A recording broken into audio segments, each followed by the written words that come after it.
Assalamualaikum, Namaste, and Sasriyakal from Team Child Warriors of Cactus Foundation from India, and a warm welcome to all of you who watch our show. And I'm SEHER, your host for Capeless Superheroes.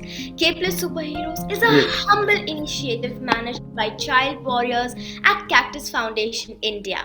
A big thank you for receiving the first 3 episodes with so much warmth and love. Thank you for the messages and likes and views. Safe childhood is our birthright. Unfortunately, most kids don't get this basic right. And being safe in real as well as virtual world is the need of the hour too.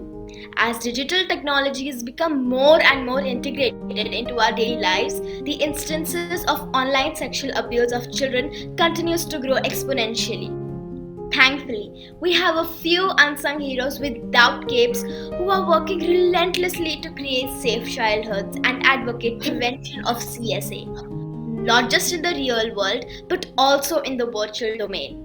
Capeless Superheroes is our way to honor such incredibly inspiring humans who are passionately trying to create safe childhoods.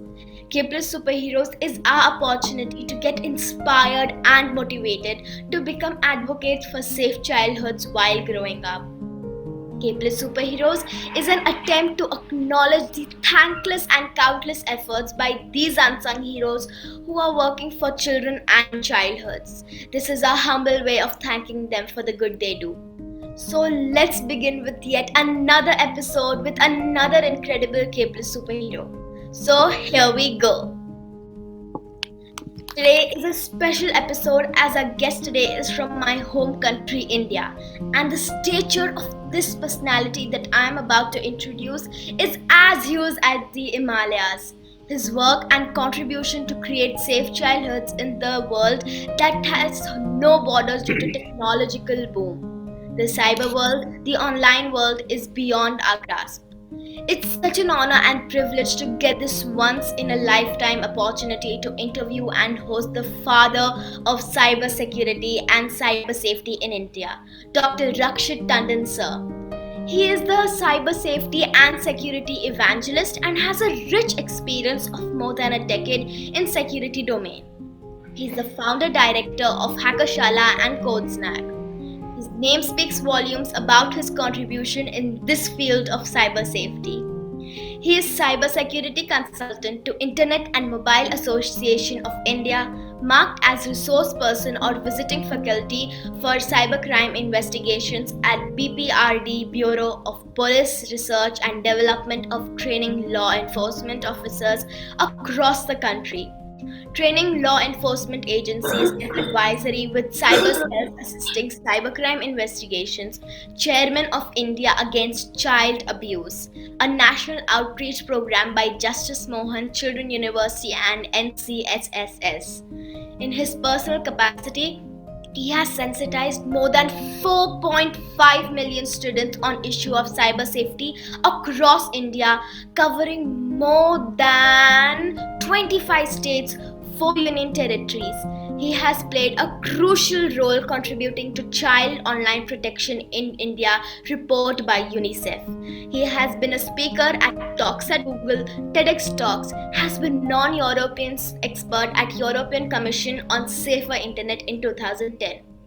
Awarded honorary doctorate in cybersecurity, Honorable Governor of Uttarakhand for 2 decades of immense contribution in cybersecurity by Quantum University, Dehradun. Training consultant to UNODC, United Nations Office of Drugs and Crime on cyber-enabled trafficking to officers of Sri Lanka, Bhutan, Maldives, India, Nepal and Bangladesh. Been invited nationally and international conferences on cybersecurity as keynote speaker and as panelist, as an expert in cybercrime investigations, forensics and digital footprinting working as faculty to major police academics across the country like CBI Academy, NIA, various police academies. He has assisted various central and state agencies in digital crime investigations. Needless to say, he has received several national and international recognition and award. If I get this deep into introducing him, I will need 2 hours to introduce his mighty work in the field of cybersecurity. So, welcome Rakshit sir to our humble show Capeless Superheroes, and thank you so much for easily accepting our invite. We are huge fans of your work. Thank you, sir. Thank you so much. My pleasure. Namaste. Namaste, sir. Sir, my first question is: I've read your career journey so many times, and I'm like so curious to know how did you choose this path and why? So, I was working in this domain of computer and software education and software solutions when in my hometown, Agra, when I started my own company called Tandon Solution Provider, TSP, and then I became very popular in a very short span with my education and my curriculums and software solutions, where this law enforcement agency started coming to me as an IT expert seeking help for digital crimes and digital crime investigation. And this all started, I think, way back in the year 2000, 2001, 2002. And I remember a first crime or a case, I would say, which inspired me also, and which brought me to the light that this is one of the subjects which needs a lot of attention. And the first case was that somebody was blackmailed on a Yahoo chat messenger.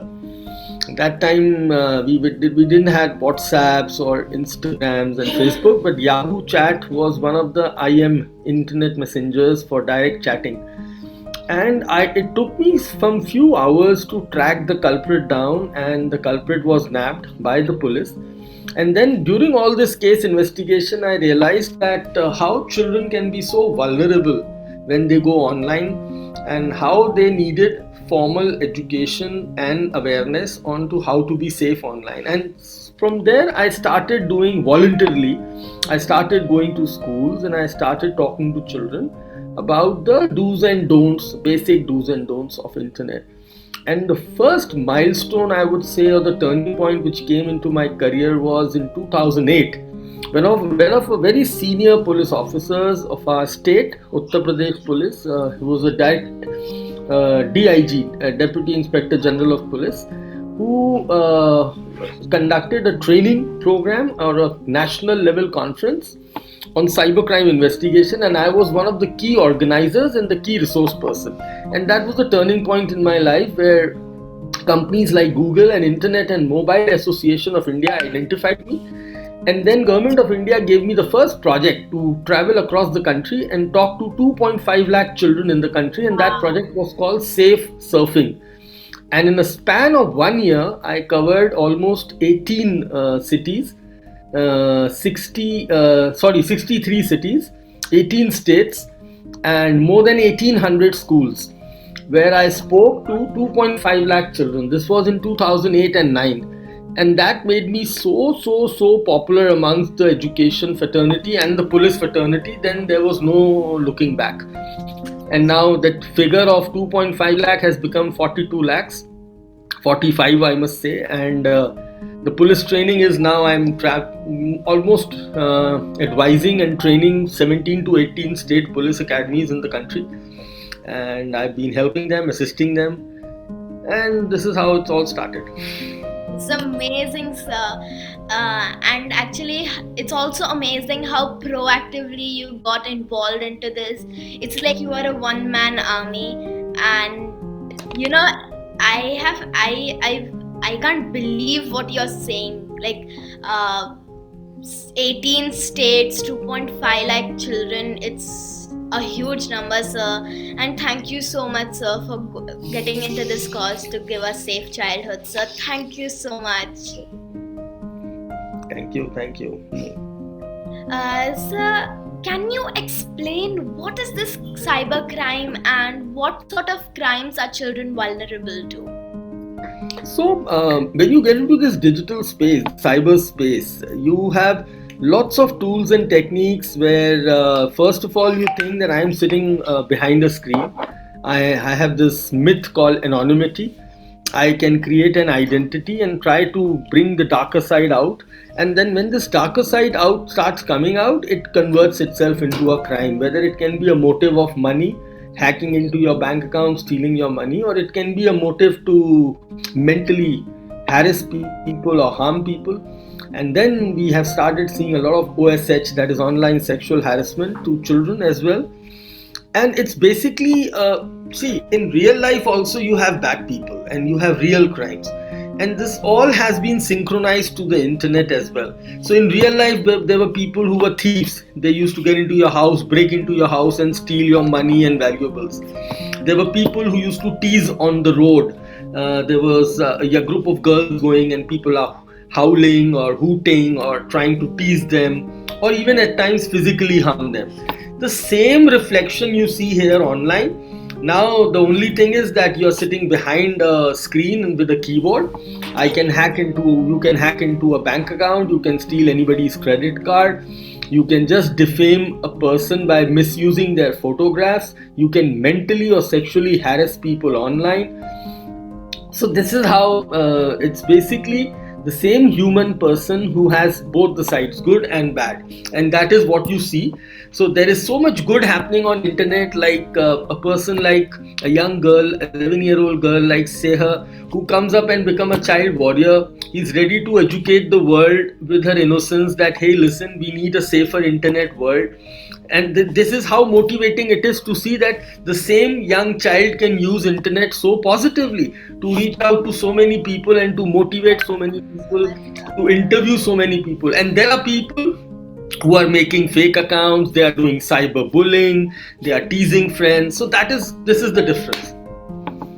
That's true. So it's just like the normal world we have it the It's a same, normal world, and it's and on us to use it yes, positively. and we need more and more such influencers to positivize internet, to remove all the negative things from internet, so that internet becomes a happy and a safer place for our children. Yes, that's true. That's absolutely true. Cybercrime against children is a contemporary social problem. The facts are horrifying, and the amount of ignorance about it is like still a huge concern. Can you share the basics that parents must know when they have gadgets and internet at home to protect kids from the cyber assault and exploitation of any form? Sir, when you go on internet and you start searching on Google, so you can find all kind of content, right? There is everything is available online, good, bad, ugly, but you choose the best. And why you choose the best? Because you have been guided, like, so you have some wonderful books kept in the backside of your frame, and they're all being chosen by your parents, which will be good for you. They're not giving you those violent fictions at the age of 11, so you don't have that kind of a library which cannot be the content which is not good for you.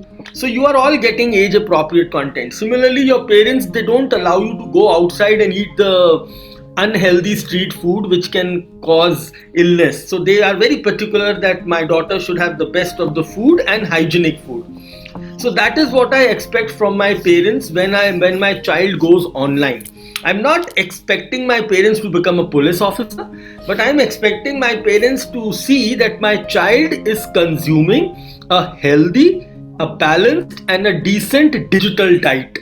So the digital diet my child is consuming is okay, a mix of games, a mix of social media and chatting messengers, educating sites, entertainment, but everything should be balanced and hygienic. And the first important factor is age appropriate. When I go to schools, I talk to children, they will very proudly say that I play a game called Call of Duty. Now, when if you go to Play Store right now and you search Call of Duty, the first thing written there is age rating 16 plus.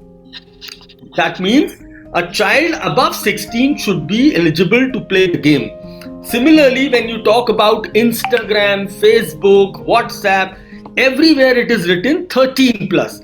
But the sorry part is that my child who is 9-year old also is consuming these applications. Now I cannot blame the child here. I want my parents to at least look at this, that the children should get age appropriate content. The children should have a balanced digital diet. Or jaise in real life, if you have by accident you had something very bad, so now immediately your parents take you to a doctor, get you the right medicine so that you are healed and cured. Similarly, if my child accidentally consumes some bad digital content, so at least there should be a parent to talk about it, to detoxify the negative effect. So if I saw something wrong on internet, I should be a child who should go back to my parents and say, hey, listen, I was on internet and something like this happened. And that is where my parent have to act as a very good mentor and a guide to my child so that he can decide what is right and what is wrong on internet. That's true, sir. Everything should be age appropriate and monitored by parents. But sir, how I sometimes see that how much ever parents make a conscious effort to keep their child safe and give the best to their child, children are very stubborn sometimes, I feel, and then they do sometimes. Some children do what they want to do even if the parents are not allowing them. So the parents sometimes just lose hope. So what should we do at that point of time? So people, they learn with mistakes. There are some children who don't listen, but then when they come across something which is very disturbing, that is when they realize that yes, my parents were right, my elders were right. But yes, even with technology, there is technology to fight the evil. So today we have parental control applications, we have filtration mechanisms at the router level, we have child lock, like we have parental locks in applications which can prevent accidental usage of content which is not appropriate. So those kind of technological innovations should also be incorporated by parents. You can have parental control routers and switches so that the internet which is coming inside the home is clean and filtered, and that can prevent. And also I would say, Seher, that it is now very important to talk to children at the inception, right? From the inception, that is from nurseries and KGs and kindergarten, about 3 subjects, and they should be made compulsory in our education curriculum across the world: cyber hygiene, netiquettes, and digital citizenship. So in real life, Seher knows what is moral science, how to respect elders, how to respect all religions. Everything has been taught to you through your education system. But has anybody taught you online what is cyber hygiene? You have learned the physical hygiene. You brush your teeth. You always you wash your hands before eating your meal. Everything you know about your daily and personal hygiene. But what about cyber hygiene? And I think that is going to help to protect our children and give them a safer future on internet when we start educating them about these 3 subjects. Thank you so much, sir. That's true. Actually, all cyber safety and everything we get to learn from people like you only, because in our schools they don't mention it a lot, and it's like just report it to us if you experience something. So thank you so much, sir. When you started your journey and now after decades, how have the perpetrators evolved to abuse sexually and online? Can you share your observations and insights? It has been drastic. Sir, I have seen the phase where internet was very nascent and innocent, and it was only full of some emails and some messengers. And that was the first I have seen the experience of the first very popular social media site of Google called Orkut. And after Orkut came Facebook, and then after Facebook I saw coming of Instagram, TikTok, and so many other tools, and they all became a mental influencer, influencing the mental mind and the mental health of the child, and the volumes increased. perpetrators have matured, and I would say initially the hacking was very nascent, but now it is becoming more sophisticated. Now we have cyber weapons which can be used against individual, against corporates, and against organizations. Hackers, they have created weapons and tools like ransomware, where they can digitally kidnap all your data and then they ask ransom to release your data. So suppose today I am running an online shop and I have everything in my computer, and one fine day I open my computer, nothing opens. Everything is locked. And only one screen is coming that, hey, listen, you pay me ransom, then only I'll return your data. So it is called digital kidnapping. So tools have evolved, the threat level has increased, and that is why it is more important to bring cyber security as a culture, not as a product. It is not one antivirus that, okay, I have an antivirus, I am safe. I have listened to one lecture of Rakshit sir, I am safe. No. It is not going to help like this. Cyber safety is to become a culture. Like I lock my devices, I lock my passwords, I don't share my passwords. I have a double authentication on all my accounts so that nobody can have unauthorized access. I don't download anything from unrecognized sources. So all these things have to become a part and parcel of your system. And it is very true that things have evolved, and they're becoming more and more sophisticated. The attacks are becoming more and more sophisticated. And also I would say, Seher, ki we have a lot of digital transformation now. So in my house is a smart house. My Alexa controls my television, my light, my electricity, my music. I have a Google Nest outside who welcomes me when I come home, and in the evening he starts playing ghazals for me. He keep on showing me my old photographs from the library on the display. So in this kind of an era where everything is becoming so smart and digitally dependent, then you have to be more careful about the threats. That's true, sir. Actually, about the cyber weapons, I was too new to that. But it's something that should not be used in the cyber. It should not be used. Yeah, no. And that is why we have cyber security professionals to protect us. Yes, sir. One is right in front of me, and you are like the father of cyber security. Not a father of, I'm just a small 17-year-old child in cyber security. So I have just 17 years of experience. I don't call myself father, but yes, I'm still a student, still learning in the process. We should have people like you in our world, sir, who are so humble and show so much humility, and they're so humble, and we should have people One thing I've learned from my father, my parents, my elder is that always have gratitude for knowledge. And then only, and the moment you start becoming arrogant about it, or you start becoming very proud, then the value starts diminishing. So one should always have gratitude whenever it comes to any kind of knowledge. So even if I'm talking to you today, I feel so privileged to be learning from an 11-year-old child, and sharing and seeing the motivation you have, seeing the kind of intelligent brain which can put up such wonderful questions. So these are all inspiring things, and it's always I would say a privilege to learn whenever it comes to learning. So its age is just a number. I don't believe in that. Sir, I've just begun, and I need to learn a lot from you and other such Capeless superheroes. So I believe I have just begun. I've not done anything so inspiring. Thank you so much, sir. So the world of internet is so addictive, and it has like a huge magnet that magnet-like attraction, especially young kids and youth like us. What are the most important things and steps we must follow so that we can be safe from online predators?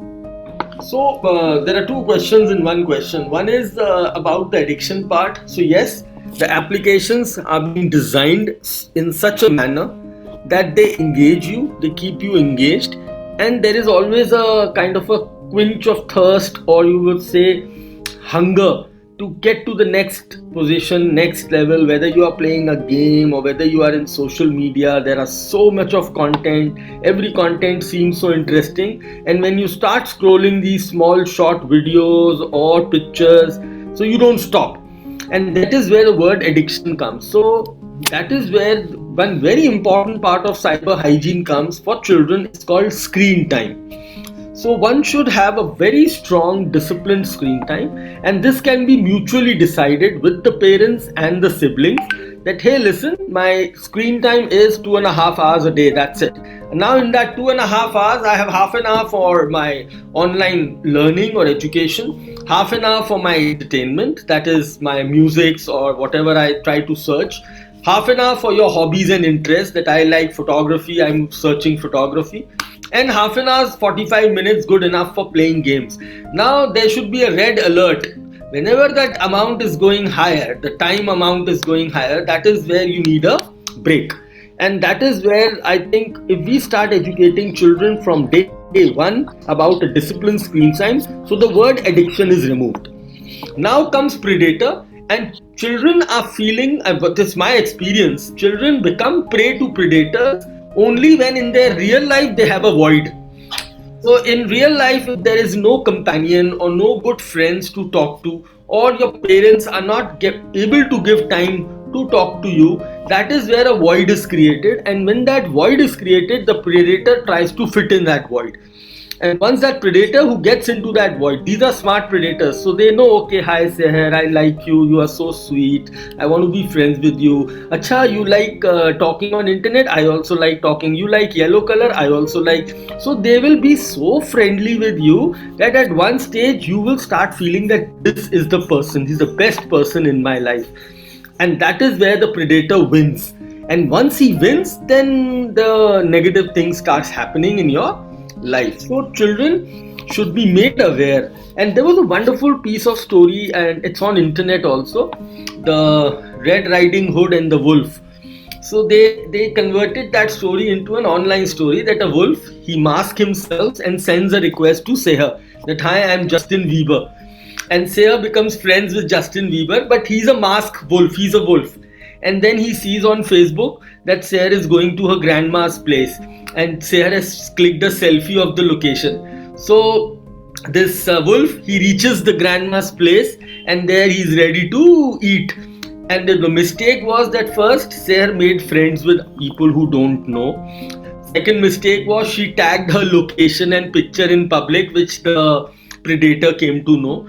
So these good stories are like examples to teach children that hey, listen, you should know a word called privacy on internet, which is very important. What to share, whom to share.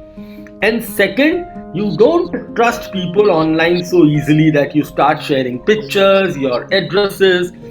And the only thing which can protect my children is good communication. Every day a parent should ask. When I remember when I used to go out and play and come back, my father or my mother used to ask each and every minute what happened, what did you do, what did you give, where did you go.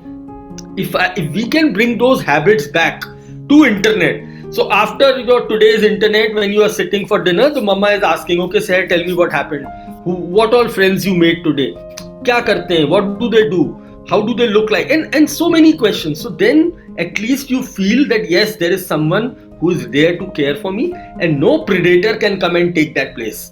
And I think that can only help to protect our children online. So I think the relationship between the parents and the child is also really important. Very important, very important. Because the predator gets like he is always looking for that empty hole. Yeah, and the moment that it can see a gap between the relationship. He sees a gap, and that is where he gets it. Yes, he's there to pounce. Yeah. So the internet is home for accessing and distributing child pornography, or the right term is sexual crimes against children, I believe. It's a huge network of people, and there's a huge business and trading happening. Can you explain and share how does this porn industry work with respect to using kids and children for horrific sexual crimes?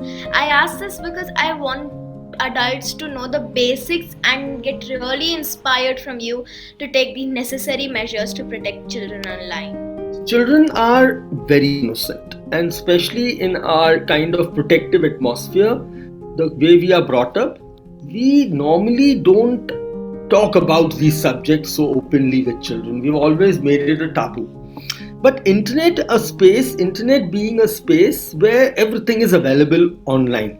You can all kind of content is available. So what happens when children accidentally go through these content, and as I mentioned earlier that there is a lack of communication on your internet habits with your parents, so they start developing their own ideology, own weird thoughts about the subject like sex, and that is where the predator attacks you. They try to attack you in terms of body shaming. They will make you feel so important, and they always talk about physical appeal, physical bodies and stuff like that. They start asking inappropriate pictures from children, and then children thinking that yeah, this is the new norm, this is what is happening everywhere, because nobody has guided my child about this. Nobody has told them that there is something called sex and what is sex, and there is also what is intimacy. They don't know what is digital footprint, that how once a picture clicked is forever on the internet, there is no coming back. So all these things, but at that time it is the digital poison which is working. I call it the digital poison. So the child has accidentally consumed some content which has created weird thoughts in his mind, and there is a ready predator who is sitting there. Yes, there are perverted people in the country who do online sexual harassment to children, and we have seen this figure going up, and this is very scary, and that makes it more important for parents to take care of their children online. So people initially thought that only a physical molester can harm my child, but now this OSH, that is CSAM, and CSAM is child sexual abusive material, is a crime across the globe. We have zero tolerance for this, and there is an international police, and there are many organizations which are watching you on this. Recently in India, in Delhi alone, we have 200 FIRs registered of CSAM, 200, and by CBI, Central Bureau Investigations, we have raided almost 76 locations, 5,000 offenders, 23 FIRs have been filed, and in this there is no bail or from the court or something, no relief. It is a straight crime and you go straight to jail. So India has also been taking this very seriously like other countries, and this awareness makes it more important for the parents and children both to understand.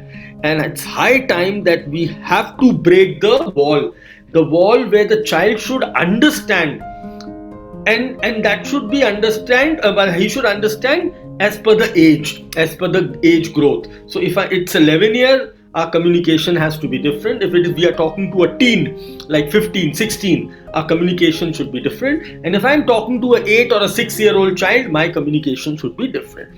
And that is how I've seen now schools started promoting basic sexual education like good touch, bad touch. And there are regular sessions by doctors and psychologists and involving the parents. We want to break that ice now, because see, till the time internet was not there, the child was in a very protective covering. I remember when my school time, I have never came across the word pornography, even after passing out 11th and 12th, because it was only available in hard copies like magazines or some books were available, but we had no access to any website. But today on internet, it's like an ocean. And in that ocean, if a child gets attracted to something like this, as I mentioned earlier, the bad digital diet, if he goes consume a bad digital diet and the parents and teachers are not able to detoxify it, that is where the initiation takes place. So these predators are misusing and exploiting this gap only. They will ask, okay, just share a picture of you. You're so sweet. No, take off the shirt or something like that. And this is how things get degrading and the problem becomes huge and bigger. So we have zero tolerance for this CSAM. We are very against, and we have very strict laws also. In our country also, the laws are very strict. 7 years of jail, strict jail, and 10 lakh rupees fine for one any kind of. And you won't believe, in our country law, you can't even search, you can't even download, and you can't even see CSAN. That is the kind of punishment we have. So downloading and sending and transmitting is a very big crime. But even if you are searching, you will be on the radar. You will come on the radar of the police. And this is how we are trying to protect our children. Yes, even the POXO law is doing a POXO great. 2012, it has been added to the offences now. Protection of children from sexual offences. And yes, even it covers the internet part, the internet abuse. Yes. Yes, it's doing a really good job, and as you said that we need to break the ice of See, if the child knows what is right and what is wrong, no predator can come and harm you. Until and if the predator cannot come out of the screen and take you away. It is you who starts the communication. So if we can bridge this gap, we can educate our children and talk about the subject. Please start talking about the subject. I'm not saying talk about at full length, but yes, as the child grows and as the child gets connected to the content. So today, if SEHER has an access to internet, she goes to Google, she might accidentally see something which might be disturbing, or which she might not understand. So that is where your parents or your teacher should be there to tell you and guide you and educate you, and that will help us to fight these kind of predators. Yes, that's what my parents, even just in the summer, they were talking to me about these difficult conversations, and even Cactus Foundation, for especially in India, people, families or parents don't want to talk about such stuff to their children, and they feel it's something, we should not talk about. So Cactus Foundation is working and giving like age appropriate advice to children and sensitizing them appropriate to the age, and telling them about such stuff if the parents are not telling them. So I think we need to really bridge the gap and break the ice. So your area of interest in cyber world is investigating various online human trafficking cases. What percentage of kids get trafficked online, and how does that happen? Like, generally people think that trafficking of humans happen only in below poverty line population. No, Is that no, a no. Now factor? it has become scary now with internet and these traffickers. They're right from recruitment to their procedures to the purpose. Everything is going online. So the figures are scary. We don't have actual researches done here, localized researches, but yes, there are cases and the numbers are increasing. And you won't believe that we have seen that these predators and traffickers have started attacking our children on the online gaming platform as well. So there was a case in St. Petersburg where two teenagers were trafficked and they were lured into that through a very popular online gaming app called Discord. Discord is becoming a very popular online gaming application. So we have seen such incidences, though we don't have any formalized, I would say, researches where I can talk about the figures. But yes, they use social media, they promise you better life standards, living standards, jobs in the name of modeling, in the name of assignments, and then they run those kind of rackets. We have also seen internet also enabling organ trafficking and stuff like that. So yes, this is a very grey and a dark area. But the best part is that there are agencies which are fighting. There are anti-human trafficking units. They are being geared up now on internet. And yes, I should proudly say that we have busted a lot of rackets where people using internet have been trying to harm children in the name of jobs or in the name of good living standards or in the name of modeling assignments or something like that. Yes, it's really scary, and especially India. In India they believe that such stuff only happens to people who are very poor, and the rich people they No, are no, like, no. oh, this won't happen to us. This has been broken up by the internet and the cyber-enabled trafficking. This can happen to anyone. Okay, sir. What role do parents play in exposing kids to online predators and cyber dangers? And how important is cyber hygiene habits? And do you think families and parents have these important conversations? So, with my experience here, I've seen schools being very proactive to this, and schools have understood that parents are a very important stakeholder.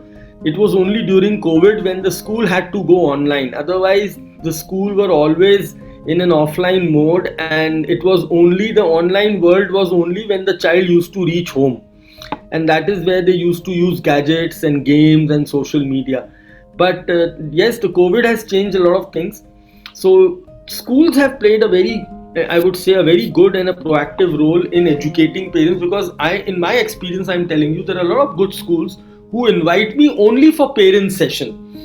So if you look at the generation gap, so parents are one, though, who are not very tech savvy and they are not very friendly with internet. When you look at majority, I'm not talking of only the IT enabled families, but I'm talking in general, where parents they are not very tech savvy and their children are over smart with technology.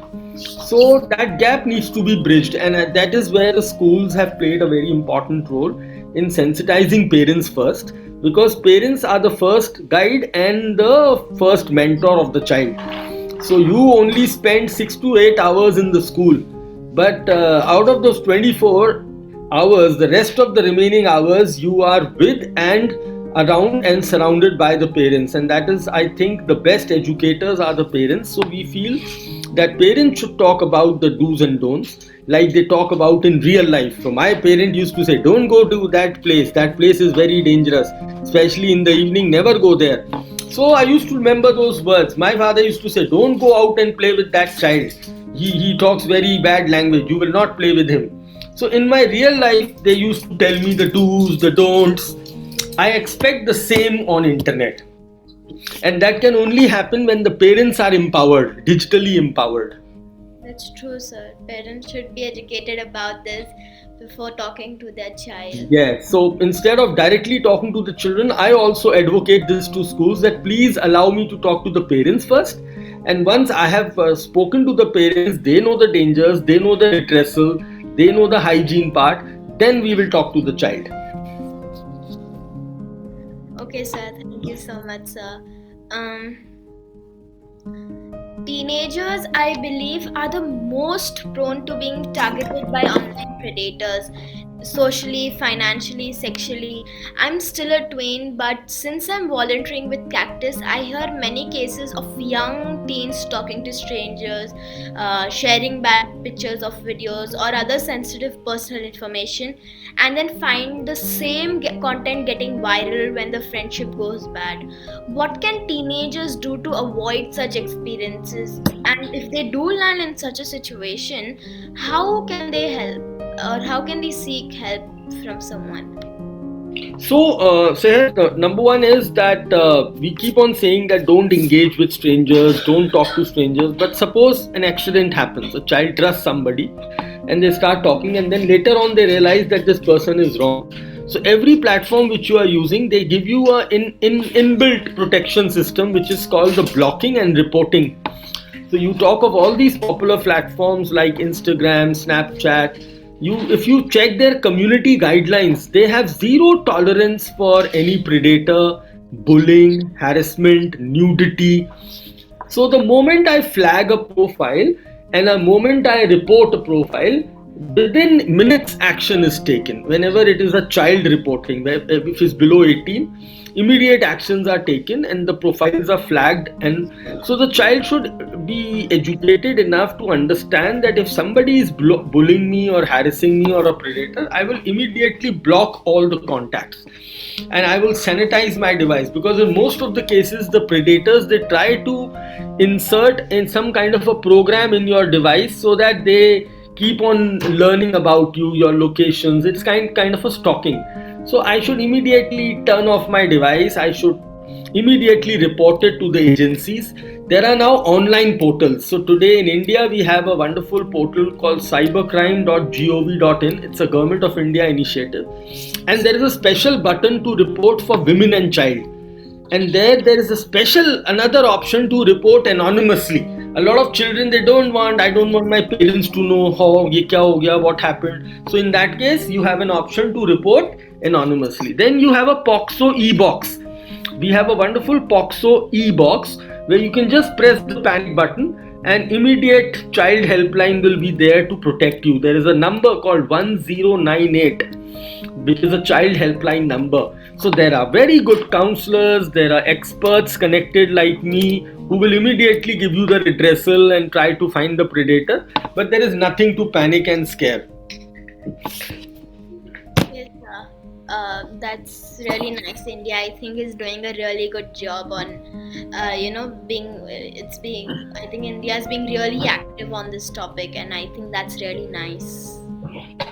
Um, so, sir, I was having a doubt on passwords. Like, should we share our passwords with our parents to keep ourselves safe, or should we just keep it to ourselves? Because everyone says that we should not share our passwords with anyone. So yes, that is one very important cyber hygiene, that we never share our passwords with anyone. But with cases of children, especially, we always advise that at least you can share it with your parents. So that can help you to protect you also. And in case of any emergency or something, at least the parent have an access to your device or to your accounts. So with sharing it with parents is not an issue, and it will only be more. I would say it will be good for the child, because at least the parents know what my child is up to and how can the parents protect you. So sharing the password with parents, I have no objection on that. But yes, there are children who talk about their own privacy and rights. So in that case, it is up to the child and the parent relationship. But otherwise, yes, we never advise to share passwords with any of your best friends or anyone. You don't share your passwords even on their devices. One should be very smart when you are, even if you come to my home and use my computer, so you should not remember your password on my device. You should immediately log out from the device when you leave the device, because there are applications which can record your passwords. They call saving passwords, they call remembering passwords. So these precautions to be taken. And when I give examples, I always say, like, do you share your toothbrush with anyone? But no. So then how can I share my password? So my password and my toothbrush are the same. Okay, so I think that's really important. Um, what are the social media safety pointers you would like to give to all of us as kids and as parents that can help us become a responsible netizen and a safe netizen? So for social media, the first thing is age appropriate. So if every social media site normally entertain children after 13. So first point is after 13. Second is when I open my account with a real name. I check the privacy settings of my profile. I update my security settings. I always have a double authentication on my account. So only password is not going to allow me to enter. I should have a double authentication. And the privacy is very important. You should check all the, like, if for example in Instagram, you can comment, you can control who can comment on your pictures. You can control who can see your pictures, who cannot see your pictures. You can also control to hide negative comments. So I don't want negative comments to bother my mind, so I can put a hide option in that. So even if somebody is talking very rude to me, that will not be visible to me. So all these kind of privacy features and security features should learn before you start using the application. And then the basic do and don't is that I only connect with people whom I know, number one. Number two, I don't share anything which in future can make me embarrassed. I should never be rude to anyone online. I can only joke with the person who, if he jokes with me, I would also like it. So it should be mutual. It's not that it should be one-sided. I should have zero tolerance to cyberbullying. I have a problem with my friend, an attitude problem. I'll go and sort it out directly. I will put my teacher or my parent in between, but I'll sort it out one to one. I will not start going and shouting out, hey, Seher, she's like very rude, she's mean. So once I start doing that, it goes to hundreds of people, and then hundreds of people start offending me. So that is more painful to the child. So we should have zero tolerance for such kind of activities. And also, we should know the reporting and redressal mechanism of social media, and we should not be addicted, and we should not let the content or the quantification of likes and comment decide my self-esteem. So I posted my picture, I got only 4 likes, I'm very depressed. Oh my god, I only got 4 likes. No, that likes, the number of comments and like is not going to decide how good I am. I don't need that, and that is where I've seen a lot of children, they get into this trap of quantification of likes and comments. So these are some basic things to be taken care of when you go on social media. And also you always try to play diplomatic and very neutral. So because we have seen a lot of incidences of trolling and people trying to politically influence, or religiously they are talking about some other religion or something. So there you should abide by the law of the land, I would say. So digital laws should be educated to children before they go on social media. So they should know making a fake account is a crime, hacking is a crime, using obscene word. My constitution gives me freedom of speech and expression, but it does not give me freedom to abuse. So I can write, I did not like SEHER. I'm sorry, but I did not like SEHER. Nobody can stop me from doing this. This is my expression. But if I abuse somebody with a bad word, then I have created an offense. It's a digital offense. So one should know the rules of the land, the law of the land. Like in Dubai, in Middle East, Southeast, we have different rules, different laws. In India, you have different. So whenever I go to a country, I first know about their laws, digital laws and real laws, and then so the law of the land is very important here. Yes, sir. So we need to know the laws before going online and having our accounts and all created. So I think that's really important, sir. You have been an expert in the UN, UNICEF, Police, EU, Indian Army, Indian Navy and military, TEDx. Which has been the most exciting speaking opportunity and why? Oh, for me, every opportunity is I take it as a privilege and honor. Whether I've been speaking at Indian Army, or I've been speaking at the UN or the European Commission. I still remember one of the events which was very important and became a milestone also in 2014, when I was invited at Walk the Talks. In Walk the Talks, the other line of speakers were so huge and big that I felt really very honored and privileged. There was Amitabh Bachchan, there was Rashri Birla, there was Mr. Munjal from Hero Honda, there was Umar Abdullah, there was Preeta Reddy, the owner of Apollo Hospitals, and I got a chance to speak on this podium, and I think that was one of the biggest opportunities also, and I think felt very honored, privileged, and I was shaking also. But then my event went very well, and I got some very good comments, especially the director of IIM. He was moderating my session, and in a blog he wrote one word for my session, that it was a master stroke performance by Mr. Rakshit Tandon. So I still remember that day. And otherwise, for me, even if I go to a school, I feel very honored and privileged. If I go to Indian Army or CBI, I felt very honored. So all these are prestigious institutions, and sharing my insight and thoughts is always a pleasure. So for me, every opportunity, and today also, if I'm talking to you also, I'm feeling very honored and privileged to do that. So for me, every opportunity is a wonderful opportunity. But yes, that speech of mine, I remember. Even talks at Google was also a nice opportunity to speak. But when you have such big personalities and there you get a chance, so that was an amazing experience in 2014. That's amazing, sir. You are such a huge So person. SEHER, I have an important case. I'm getting a message from an IPS officer. So can we pause the recording and I can take the call because he has called me two Of times. course, of Well, it's course. an important case, huh? Uh, 10 to 15 minutes. I'll just wind it up really fast. Um, so, one second. As when you were a child, what sort of environment did you grow up in? I mean, what gadgets did you have? What would you play with, and what memories do you have as a child? So I was born in London, and I was 7 years old when I was brought back to India with my parents, and then I got admission in a convent school. I did my early schooling till sixth grade in one convent, and then from seventh to 12th in Agra. My hometown was Agra. I did my further schooling there. I was brought up in a joint family with my uncles, my cousins, and all. We used to stay together.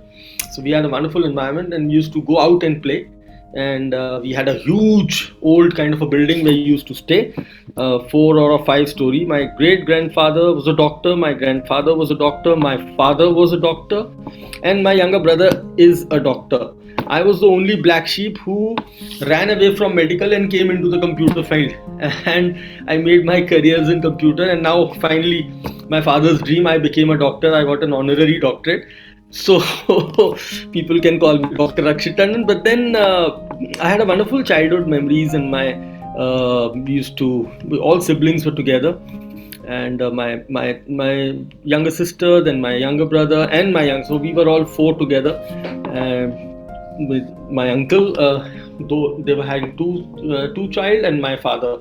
So we all stayed together. So it was a wonderful, I can say, a lovely time we had together. We used to play. I used to sing songs, so my hobby was singing and dancing as well. My brother also used to dance, so we had some good time in school, in cultural and other activities. So it was a nice, I would say, in a joint family as we are, and it's a huge. When any festival, all our cousins used to get together and do all those rituals together. So wonderful memories, yeah. Yes, how can we as child warriors stay safe since we are volunteering and it's all in online presence? And also, I have a doubt that there are many schools that have their own pages where they post pictures of students and the achievements and all. And of course, parents sign a consent form. Is it safe? But what measures can schools and organizations take to ensure safety? So as every corner is having a digital transformation today, and even schools are now converting into technology. So it is, yes, very important for schools also to ensure cyber safety and security, whether it is their online education or offline education, whether it is making social media pages and sharing pictures. So yes, consent is very important. That is one thing. And second thing is that also they should monitor and moderate the page, that what kind of people are following, and what kind of comments are being made. And for photo privacy in this today, as 5 years back, 10 years back, we used to advise people on photographs. But now in this place where everywhere you have to give a photograph, so you are on Zoom, you have screenshots, your media, electronic media is sharing. You will be sharing your videos, you will be putting it on your page, the good work you are doing. So I don't think it's now a matter of huge concern, but yes, still there should be a consent, and also privacy on the pages to be ensured by the school itself, so that nobody can hijack their pages. I get a lot of complaints where people, they lose their accounts, their hackers, they hack their accounts. So basic cyber safety and security should be ensured. They should also be aware of what are the security tools and what are the practices to be measured, and there should be some good practices to be followed by schools. And for children, it should be very important that they should also not allow to to share any content which they feel that can be embarrassing in future. So children should be educated about the word digital footprint. That digital footprint cannot be deleted. Once a picture shared is forever. Once you have written something, it is forever. So we give a mantra also, STP, stop, think and post. We also call it STC, stop, think and connect. So you just got a friend request and you start chatting? No, stop, think and then connect. Yes, sir, that's true. So this is the last question for the main part of the session. Given a chance, power, and the authority to be the decision maker for cyber rules globally, what changes would you like to make and why? So the first thing I will never say that I would like to monitor or I would like to control internet. I will love to have the freedom, but for especially children, I would like to make some rules where there should be zero tolerance to anything which can harm my child.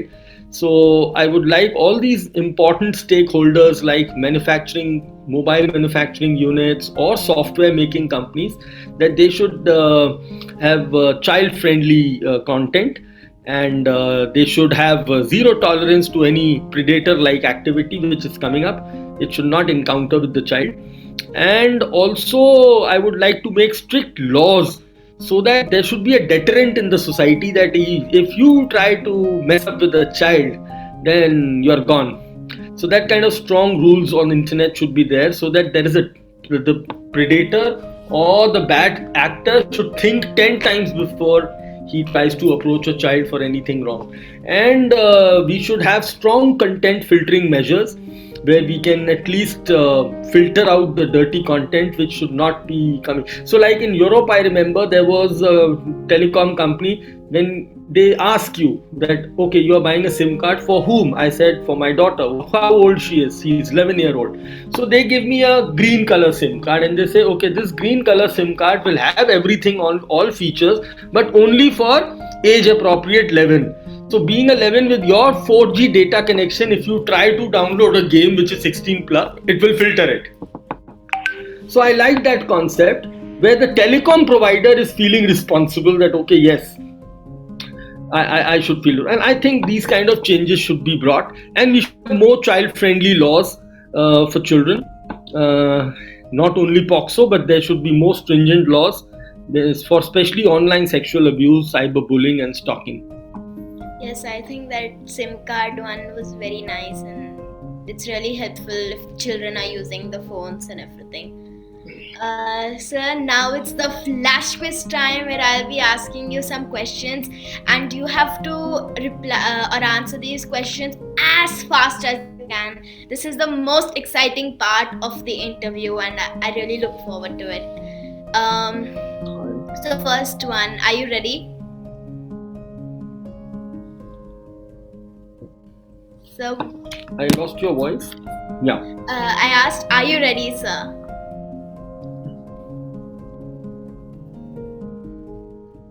I'm not able to hear you clearly. So my internet is unstable. Oh, wait a minute. Now is it okay? Yes, sir. Now it's okay. Are you ready, sir? Yeah. Okay, sir. Let's start. Chai or coffee? I lost your voice again. Sir, chai or coffee? I think there is some issue again in the internet. I'm not getting your voice. Sir, can you hear me now? Yeah, it's okay now. Yeah. Okay, sir. So, sir, I was asking, the first question is chai or coffee? Coffee. Android or iOS? iOS. One habit you wish to get rid of? One habit you wish to get rid of? Get rid of? Yes, sir.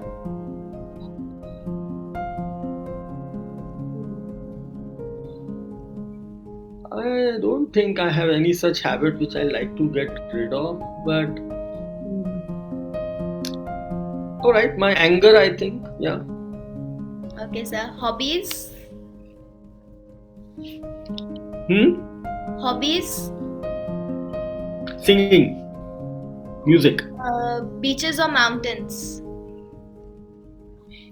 Mountains. Your favorite singer? You can hum your favorite song, like just a few lines, maybe if you want. मोहल्ले की सबसे पुरानी निशानी, Wow. वो बुढ़िया जिसे बच्चे कहते थे नानी, वो नानी की बातों में परियों का डेरा, वो चेहरे की झुर्रियों में सदियों का फेरा, भुलाए नहीं भूल सकता है कोई, वो छोटी सी रातें, वो लंबी कहानी, वो कागज की कश्ती. Wow, sir, amazing. You're an amazing singer. अरे नहीं, hobby singer. So your pillar of strength. Pillar of strength. My wife. Favorite subject in school. Favorite subject in school? English and biology. Wow. If not a cyber safety expert, what would you be? Doctor. Wow. So it was so much fun. I hope you enjoyed too. And now Same is the here. Thank you, sir. Now is the last segment of the interview, that is Ask Your Host. So, sir, you can ask me any question which you want and I'll try answering it. Okay, so now it's my chance. Okay, let me think. So my question is, what inspired you to take up this campaign as a child warrior? Sir, I think as I was growing up, I saw my mom a lot and she was working really hard for this cause. At first, I didn't pay any interest to it. I was like just so involved in my own stuff. But as I grew up, I used to read newspapers with my grandpa, and I started reading up to very early age.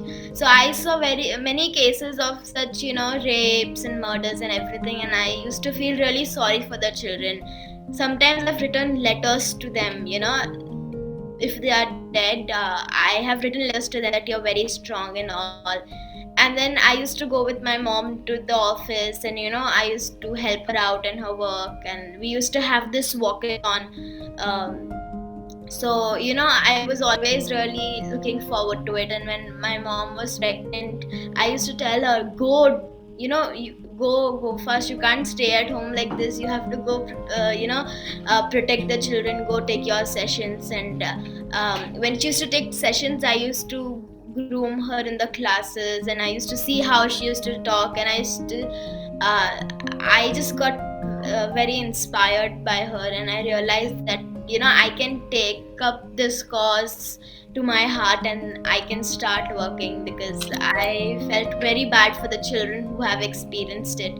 And my mom is a survivor, so I feel that I think it needs someone to look after it. And right now we just came up with this child warriors thing, so I'm gonna be the first one to be in child warriors, because Wonderful. I want to continue this work and create safe childhoods. And people are not parents are not listening to adults also, so maybe they will listen from children. And it's high time, because we are suffering a lot, children are suffering a lot. So I believe like this was a good initiative of child warriors, and that's why I really wanted to be a child warrior and work for this cause. Very good. Wonderful. So inspiring. God bless you. God bless you. Thank you so much, sir. Thank you for this wonderful session. Um, and here we come to the end of the show. Thank you so much, Rakshit sir, for this time and for your candid replies. Your work, your zeal, and your spirit to create safe childhoods is remarkable. I can't tell you, I am so inspired and I feel so fortunate to have a one on one talk with a veteran like you. I promise that Cactus Foundation stands with you in this mission of creating online Thank you cyber so much. safety for kids and teens. I promise that we, as child warriors, will apply all we learnt and also advocate your teachings to our peers. You are a true capeless superhero who is humble to the core. Your simplicity is your superpower. Your hard work and determination, coupled with passion and resilience, will continue to inspire us always. We hope you will mentor sir on a long time basis, sir, and salute to your constant efforts in creating Thank cyber you. safe spaces for children. So thank you so much, sir. It's an honor to Thank have you, you. beta. God bless you. God bless you. Lots of love. Take care. Stay safe. Thank you so much. Thank you so much, sir.